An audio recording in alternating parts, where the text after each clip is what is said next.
Assalamu alaikum guys, Farida here with Fashion by Faith Iman.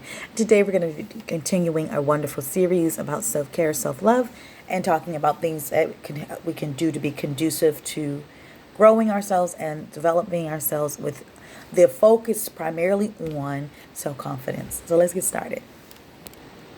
So alongside here I have a wonderful little list of a couple of self-confidence boosters. The first thing you should do or try to do is be kind to you. Be kind to yourself. Learn to identify how you can speak to yourself a little bit better and how you can train your mind and your body to be a little bit more conducive to self-love and appreciating your current self in order to flourish into a future self. The next thing is really to show others how to treat you. And I like this one. I like this one a lot. I mean, I would probably do a whole class on that just alone. Just really acknowledging how you've been allowing yourself to be treated and also showing others that, hey, I don't really like this or I need to change this. This triggers me. Just standing up for yourself.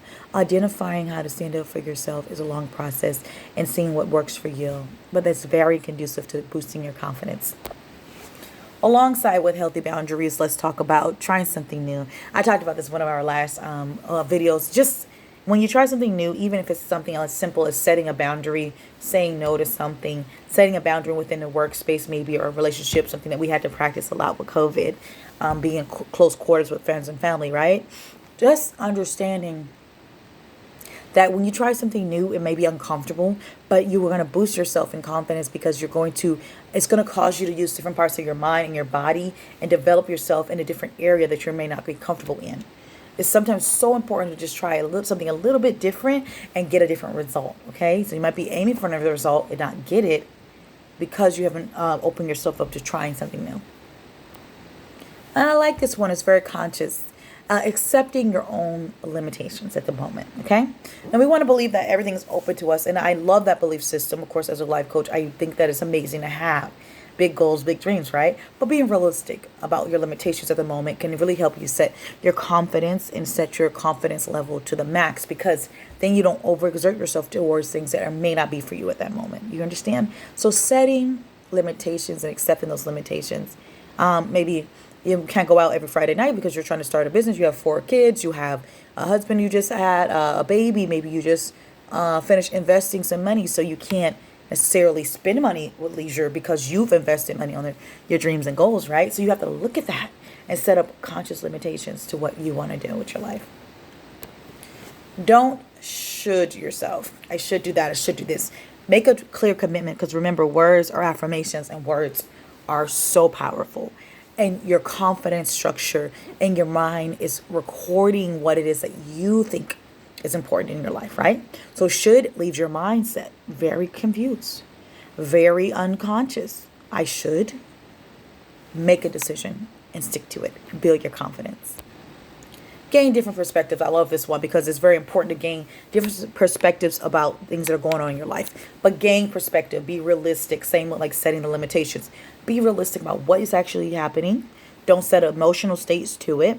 And gain the perspective from different people's points of views or different aspects of what is bothering you or what may be a difficult event or things in your life that you can change. But it helps you to gain confidence, because then you understand and identify what exactly is bothering you instead of adding an additional layer to it, okay? So perspective is very important. Understanding that maybe it's not time to go on a vacation. That's a perspective, for example, right?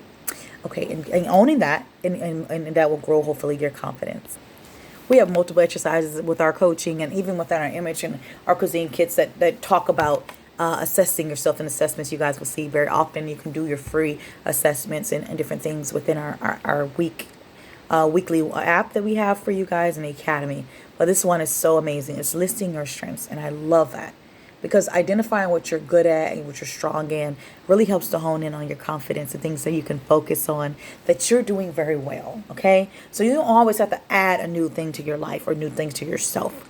You just have to work on you and what you're strong in. As always, guys, share, like, comment, and subscribe. And if you're ready to book with me, my name is Farida from Fashion by Faith Iman. We are a premier lifestyle brand working in life coaching, cuisine kits, image consultant, and of course we have our sister brand with photography. Go ahead and visit us on all our social media platforms. Assalamu alaikum.